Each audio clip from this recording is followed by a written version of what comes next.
আমাদের একজন শিক্ষামন্ত্রী আমরা পেয়েছি, স্ট্যান্ডবাজিতে উস্তাদ এবং টেন্ডারবাজিতে উস্তাদ।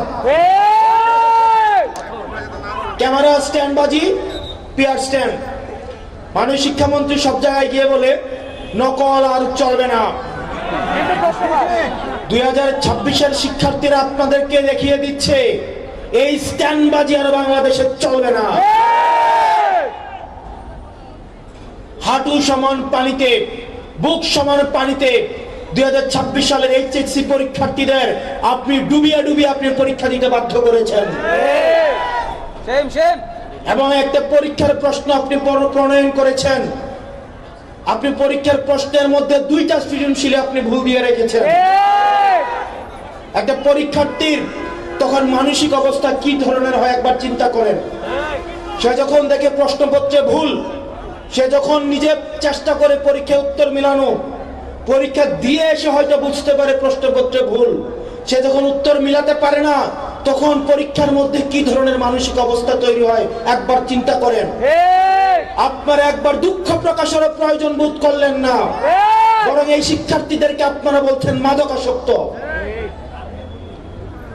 এই শিক্ষামন্ত্রী, আপনি যাদেরকে ফার্মের মুরগি বলছেন, এই ফার্মের মুরগিরা রাস্তায় এসেছে বলে আজকে শিক্ষামন্ত্রী হয়েছেন।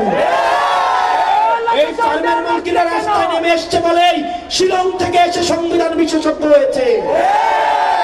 এই ফার্মের মুরগিরা রাস্তায় এসেছে বলেই আজকে লন্ডন থেকে এসে বাংলাদেশের প্রধানমন্ত্রিত্ব করছে। শিক্ষামন্ত্রীকে বলবো, শিক্ষার্থীরা গিনিপিগ নয়, শিক্ষার্থীদেরকে নিয়ে এক্সপেরিমেন্ট বন্ধ করুন। কিছুদিন পর পর একটা জিনিস ইচ্ছা হয়, আপনারা সেটা তাদের উপরে চাপিয়ে দেন, শিক্ষার্থীদের উপরে চাপিয়ে দেন। এই শিক্ষার্থীদের আপনাদের এক্সপেরিমেন্টাল টুল না, যে যখন ইচ্ছে তাদেরকে নিয়ে এক্সপেরিমেন্ট করবেন, এক্সপেরিমেন্ট ফেল করলে আবার সে এক্সপেরিমেন্ট তুলে নেবেন। কারণ আপনাদের সন্তানরা দেশে পড়াশোনা করে না, আপনাদের সন্তানরে আপনারা বিদেশে রেখে পড়াশোনা করান। পরের সন্তানদেরকে রাস্তায় রেখে রাজনীতি করাবেন, পরের সন্তানের ভবিষ্যৎকে নষ্ট করবেন, পরের সন্তানদেরকে নিয়ে এক্সপেরিমেন্ট করবেন। এই বাংলাদেশ নিয়ে এক্সপেরিমেন্ট আর আমরা আপনাদেরকে করতে দিব না। 2026 সালের এইচএসসি পরীক্ষার্থীদের প্রতি সংবেদনশীল আচরণ করার অনুরোধ করব।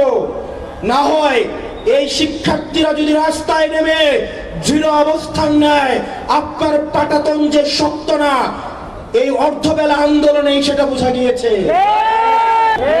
আমরা 24 পরবর্তী বাংলাদেশে এই ধরনের বাংলাদেশ আমরা চাই না। ব্যবসায়ীরা হাহাকারের মধ্যে রয়েছে, ফুটপাতের হকাররা হাহাকারের মধ্যে রয়েছে, রিক্সাওয়ালা ভাইয়েরা হাহাকারের মধ্যে